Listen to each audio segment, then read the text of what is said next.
Tudo começou com um estrondo.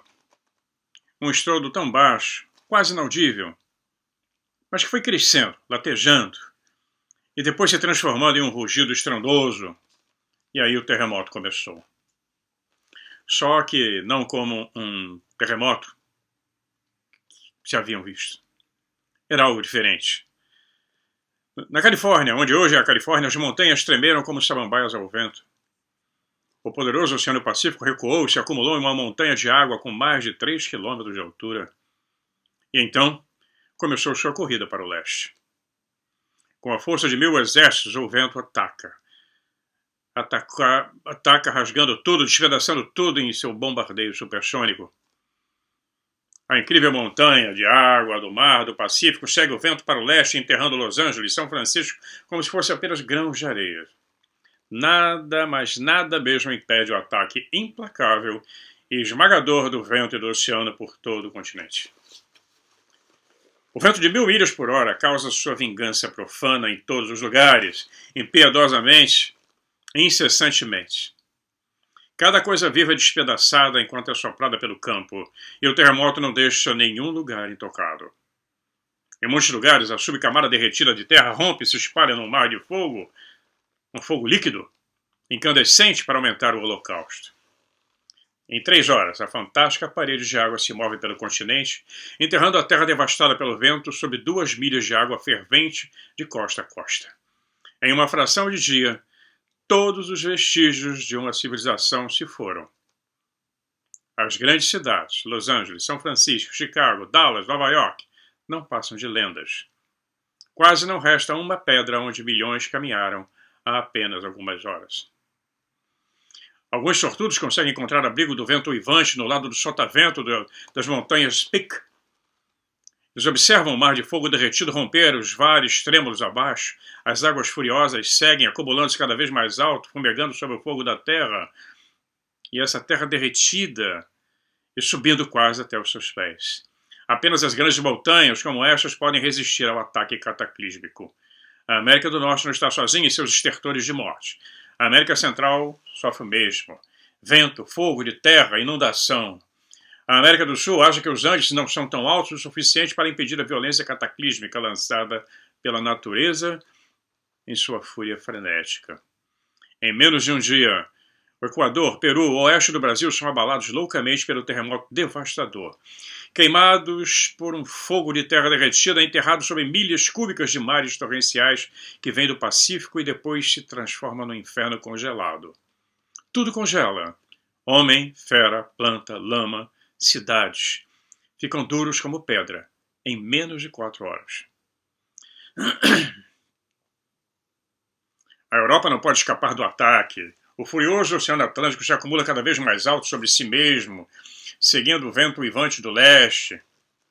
Os Alpes, os Pirineus, os Urais, as montanhas escandinavas são abaladas e levantadas ainda mais alto do que antes que a parede de água as atinja. Na África Ocidental, as areias do Saara desaparecem na ira da natureza sob o ataque selvagem do vento e do oceano. A área delimitada pelo Congo, África do Sul e Quênia sofrem apenas fortes terremotos e ventos, sem inundações. Os sobreviventes se maravilham com o sol parado no céu por quase meio-dia. A Sibéria Oriental e o Oriente sofrem tanto um destino estranho. Era como se uma gigantesca foice subterrânea varresse as fundações da terra, acompanhada pelo vento em suas sinfonias de gritantes de morte e destruição supersônica. À medida que a bacia do Ártico deixa seu lar polar, o leste da Sibéria, Manchúria, China, Birmânia estão sujeitos à mesma aniquilação. A mesma que aconteceu na América do Sul. Vento, fogo terrestre, inundação e congelamento. Os animais da selva são despedaçados pelo vento, empilhados em montanhas de carne e ossos, enterrados sobre avalanches de água do mar e lama. Então, vem um frio terrível e paralisante. Nem homem, nem animal, nem planta, nem terra são deixados descongelados em todo o continente asiático oriental. A maioria dos quais permanece abaixo do nível do mar. Ao leste dos Urais, no oeste da Sibéria, onde hoje é a Rússia, algumas pessoas de sorte sobrevivem aos fantásticos ventos e terremotos. A Antártica e a Groenlândia, com suas calotas polares, agora giram em torno da Terra na zona tórrida, e a fúria do vento e da inundação marcha por 6 dias e 6 noites. Durante o 6º dia, os oceanos começam a se acomodar em seus novos lares, fugindo dos terrenos elevados. No 7º dia, o horrendo tumulto termina. No 7º dia, a idade do gelo ártico terminou, e uma nova idade da pedra começa. Os oceanos, os grandes homogeneizadores, depositaram outra camada profunda de lama sobre os estratos existentes nas grandes planícies, conforme exposto no Grand Canyon, nas Badlands, no Painted Desert, nos Estados Unidos. A bacia da Baía de Bengala, a leste da Índia, está agora no Polo Norte. O Oceano Pacífico, a oeste do Peru, está no Polo Sul. A Groenlândia e a Antártida agora estão girando equatorialmente na zona tórrida. Encontram-se suas calotas polares se dissolvendo loucamente no calor tropical. Enormes paredes de água, gelo e gelo surgem em direção aos oceanos, levando tudo pela frente. Montanhas e planícies, em caminhos jorrando e levantando, criando imensas marés sazonais. Em menos de 25 anos, as calotas polares desapareceram e os oceanos ao redor do mundo subiram mais de 200 pés com a água recém-formada. A zona tórrida ficará envolta em um nevoeiro por gerações, devido às enormes quantidades de umidade derramada na atmosfera pelo derretimento das calotas polares. Novas calotas polares começam a se formar nas novas áreas polares. A Groenlândia e a Antártica emergem com folhagens verdejante e tropical. A Austrália é um novo continente inexplorado na zona temperada do norte, apenas com alguns poucos sobreviventes povoando sua vastidão. Nova York fica no fundo do Oceano Atlântico, destruída, derretida pelo fogo de terra e coberta por quantidades inacreditáveis de lama. De São Francisco e Los Angeles, nem um traço foi deixado. O Egito emerge de sua inundação no Mediterrâneo novo e mais alto. Ainda as terras das eras, o lugar comum do nosso tempo se torna o misterioso Baalbek de uma nova era. Uma nova era, sim. O cataclismo fez bem o seu trabalho. O maior regulador populacional de todos faz mais uma vez pelo homem o que ele se recusa a fazer por si mesmo. E leva os poucos que sobrevivem a uma nova idade da pedra. Pois é.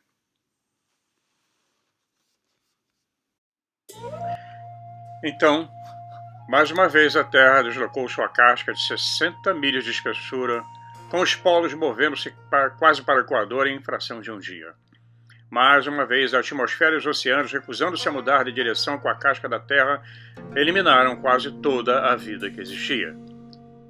Depois dessa queda, nós nos juntamos a Noé, Adão, Eva, Atlântida, Mu, Olimpo, Jesus, Osíris, Taaroa da Polinésia, Zeus, Vishnu.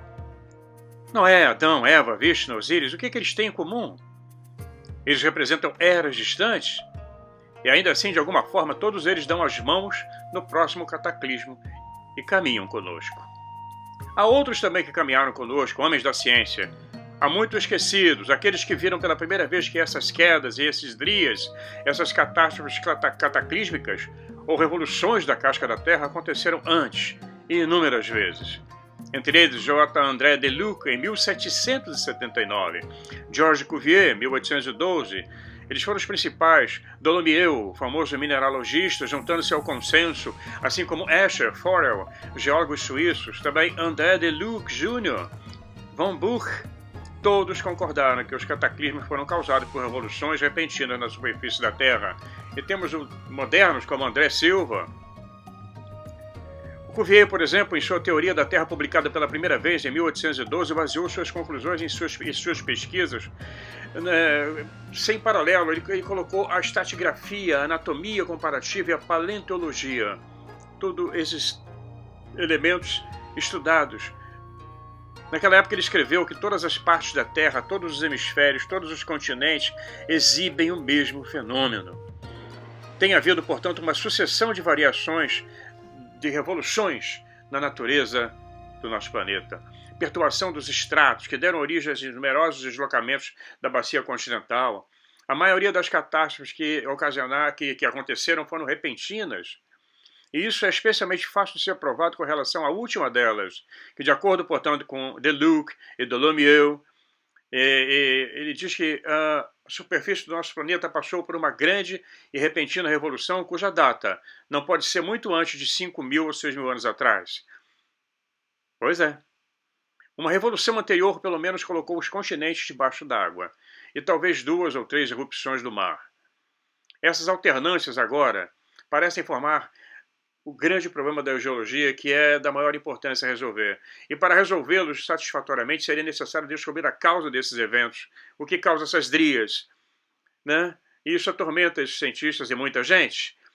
Então nós vamos ver que nas pesquisas entre fósseis e ossos que tem, o que nós descobrimos até agora abrange apenas uma parte muito pequena daqueles fenômenos de uma época anterior à última revolução do globo, e que ainda estão intimamente ligados com todos os outros. Muitas tentativas foram feitas para responder a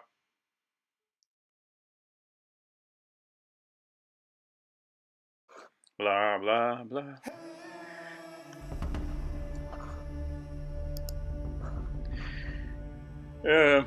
Muitas tentativas foram feitas para tentar explicar essa confusão geológica. Vários cientistas pesquisaram, existem divergências até hoje. Um dos mais importantes da nossa era é Velikovsky. Ele ele fez estudos sobre mitos e lendas. Hapgood também, Brown, todos eles acumularam uma enorme biblioteca de dados geológicos. Nós temos autores que falaram sobre isso no passado, como J.W.G. Perry, The Children of the Sun, isso na década de 20, Magicians of the Gods, de Graham Hancock, Aliens in Ancient Egypt, de Hayes, Keeper of Genesis, de Robert Duval e Graham Hancock. Eu falei o nome errado de um outro autor, The Missing Land, de Fred Silva. Esse é muito bom, ele faz um resumo muito interessante sobre o que pode ter acontecido. Então, cada vez que esse cataclisma ganha vida, como se fosse uma besta fera, ela é apedrejada, queimada na fogueira, espancada até virar polpa, é enterrada com vingança, mas o cadáver dela simplesmente não fica morto. Cada vez, de tempos em tempos, ela levanta a tampa do caixão e diz em tom sepulcral: "Você morrerá antes de mim." Um dos grandes desafiantes, tem outros também, o professor Frank C. Raben, no livro The Lost Americans, ele disse os últimos americanos, os americanos perdidos, desculpem. Então ele diz o seguinte: esta não foi uma extinção comum de um vago período geológico que fracassou para um fim incerto. Esta morte foi catastrófica e abrangente, o que causou a morte de 40 milhões de animais aproximadamente. O corpo de delito desse mistério pode ser encontrado em todos os lugares do planeta. Seus ossos jazem branqueando nas areias da Flórida, nos cascados de New Jersey, Boulevard em Los Angeles, na Sibéria, em todo canto. Os corpos das vítimas estão por toda parte. Nós encontramos literalmente milhares deles juntos, jovens, velhos, potros com uma mãe, bezerro com uma vaca, poços de lama do Alasca cheios de evidência de uma morte universal. Na Sibéria, os bisontes, misturado com outros animais, com grama ainda fresca dentro dos seus estômagos, tudo mostrando um quadro de extinção muito rápido. Qualquer argumento sobre a causa deve se aplicar à América do Norte, Sibéria e Europa também, assim como a América do Sul, Brasil também. O mamute, o bisão, foram dilacerados e torcidos como se por uma mão córnea caiu uma fúria divina. Em muitos lugares, o cobertor de lama do Alasca está cheio de ossos de animais e detritos e lotes de detritos de mamutes, mastodontes, bisões, cavalos, lobos, ursos, leões, uma população gigantesca de uma fauna que foi destruída por uma catástrofe cataclísmica. Foi repentinamente, foi tudo congelado de imediato. Ventos fantásticos, queima vulcânica, inundações e soterramento de lama. E a preservação por ultracongelamento, por isso descobre-se muita coisa no permafrost. A mesma coisa com o Brasil, por isso é difícil se encontrar alguma coisa. A Amazônia é uma grande planície. O que veio depois não encontrou pedra para construir seus templos, suas residências, seus monumentos. Não tem montanha ali. O que nós vemos depois desse cataclismo está nos Andes, no México, na Indonésia, no topo das montanhas que apareceram depois que as águas desceram. Então, nós vamos vendo que existem bastante evidências para que nós possamos nos dedicar ao estudo de o que houve no passado, onde essas lendas se juntam, todas elas e coincidindo inclusive com as datas dos 6.500 anos, mais ou menos. Não existe alguém como falar com certeza, 6.450, mais ou menos, 6.500 anos antes de Cristo, quando aconteceu o famoso dilúvio de Noé. Né? Então, eles acontecem. Né? E o desafio é importante encontrar o gatilho desse processo. O que acontece? Qual é o gatilho? O que causa o início desse cataclisma? Na história dramática do nosso planeta, nós descobrimos civilizações de 20 mil anos atrás, muito mais avançadas que a nossa, muito mais avançadas que a nossa imaginação poderia prever. Lendas pré-históricas da Grécia, Egito, Índia, América do Sul, lá da Indonésia, se tornam histórias em vez de lendas. Continentes perdidos no Atlântico, no Pacífico, são várias Atlântidas e não uma só, que tornaram realidades datadas como impossíveis de existirem quando querem datar essa história de uma forma acadêmica. E não existe ainda no meio acadêmico uma explicação lógica para o súbito desaparecimento das civilizações, como a Angkor Wat, como Borobudur na Indonésia, onde vocês veem a Magdalena numa foto tirada ao lado do templo de Borobudur. Essas cidades foram abandonadas, simplesmente não tinha ninguém dentro delas. Elas sempre estiveram assim. Como várias pirâmides no México, na Guatemala, em toda a região da América Central, cidades inteiras ainda estão soterradas, não foram escavadas ainda. E muitos dos monumentos que hoje nós vemos no México já estavam soterrados quando os espanhóis chegaram lá, no século XV. Pois é, e por isso que nós falamos em Vishnu, por exemplo, da mitologia indiana. Ele é um ser vivo, ele é um homem que viveu num cataclismo há uns 70 mil anos antes do nosso tempo. Na verdade, 10 cataclismos atrás. Agora ele é conhecido como Deus hindu, das 10 ressurreições das águas. Quer dizer, 10 inundações, 10 dilúvios. Osíris também foi redescoberto. Ele era o Jesus do seu tempo, um homem do Egito, cerca de 15 mil anos atrás. Noé sorriu para todos nós das páginas do épico de Gilgamesh. E, na verdade, era um sumério chamado Utnapishtim, que leu os livros de Zecharia Sitchin, que viveu há 6.500 anos atrás. A arca que ele construiu é mais do que uma lenda. Foi real. O processo de um cataclismo é conhecido agora. Olhe para a seção transversal da Terra, que eu vou mostrar a vocês nas imagens. Vocês vão ver, nós vamos ver 2 camadas derretidas.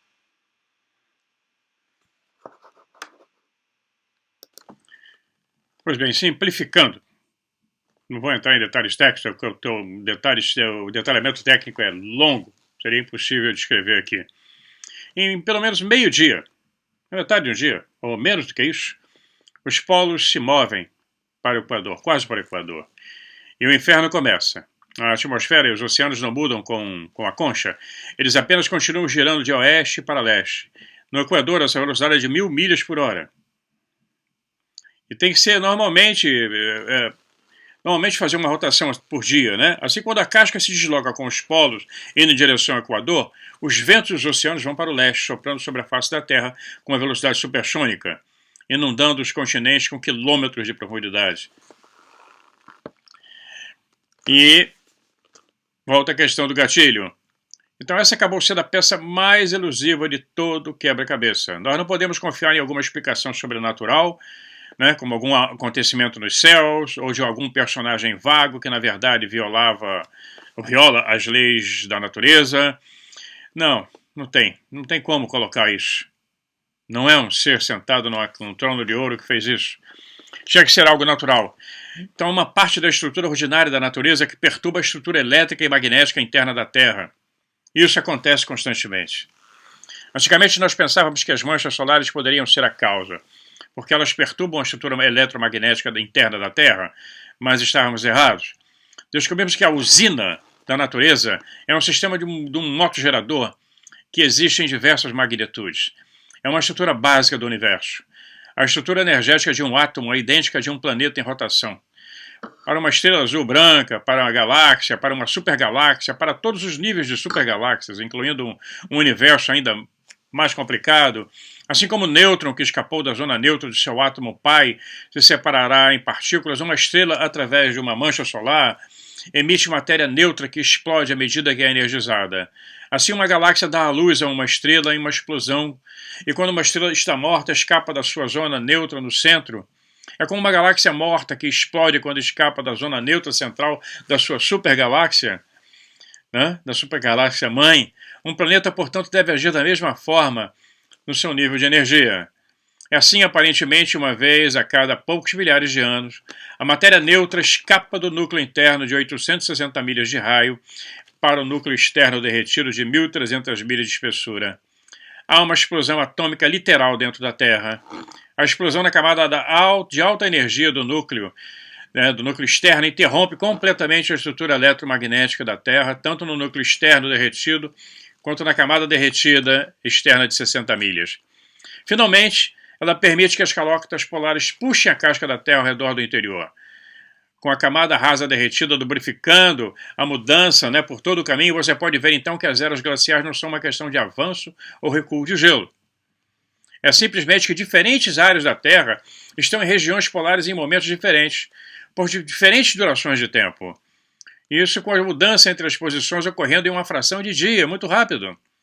A história ao redor do mundo dá um testemunho silencioso disso. Nós temos o mamute da cidade de Berezovka, congelado na lama, com a comida ainda na boca, com a grama na boca e no estômago, que não pertence àquela região. A idade dos desfiladeiros abaixo das cataratas de Niágara, na fronteira do Canadá com os Estados Unidos, catarata de Santo Antônio, ambas com 6.500 anos. O súbito fim da calota de gelo da bacia Laurentian, no Canadá, há cerca de 11.500 anos atrás. Anos ininterruptos de evolução em Galápagos, com mais de 11.000 anos. E vai por aí, a idade dos ossos fósseis retirados em poços de Alcatrão, no Wilshire Boulevard, tem mais de 11.000 anos, todos eles nessa parte. O súbito fim de todo o trabalho na cidade pré-histórica de Tiahuanaco, no Peru, 9.550 anos, ou 11.500. E vamos aí uma lista enorme, uma lista muito grande, blocos de granito dos Alpes situados nas encostas orientais das montanhas a 4.000 pés acima do nível do mar, a 1.200 metros de altitude. Eu já vi blocos de granitos quadradinhos na cidade de Lyon, que vieram dos Alpes, eles não pertencem àquela região, na França. Ninguém sabe como ele foi parar lá. E vamos uma lista infinita. Temos várias, eu não poderia ler tudo, não é? Então, a evidência, nós temos centenas. E uma evidência esmagadora, que quando colocada em ordem, dá uma imagem dramática de quais áreas estiveram no Polo Norte e quando mudaram para o Polo, de posição e por quanto tempo estiveram lá. Então, numa imagem hipotética, nós vamos ver Noé, Adão e Eva, Osíris, Tarua, Zeus, Vishnu. Nós vamos ver que eles têm significados muito profundos, muito mais profundos do que o que nós imaginamos. E aí podemos imaginar que eles estão de mãos dadas, caminhando conosco, enquanto Adão e Eva dizem: escute, alô, estou te chamando, ô cara, acorda, ô, alô, é com você. Aproveita o que nós estamos falando. Preste atenção enquanto nós podemos realmente compartilhar a nossa história com você. Antes que seja tarde. Pois é. Eu ia fazer um vídeo maior, mas realmente não deu. Eu fiquei chocado com o que aconteceu no Brasil. Quero deixar aqui minha solidariedade com as famílias de Blumenau. E uma revolta. Uma revolta com o sistema jurídico de um país que tem o maior índice de impunidade do planeta. Fica aí. A minha solidariedade e a minha revolta. De um governo que apoia bandidos e prende inocentes. Vamos ver o que vai acontecer. Um abraço a vocês.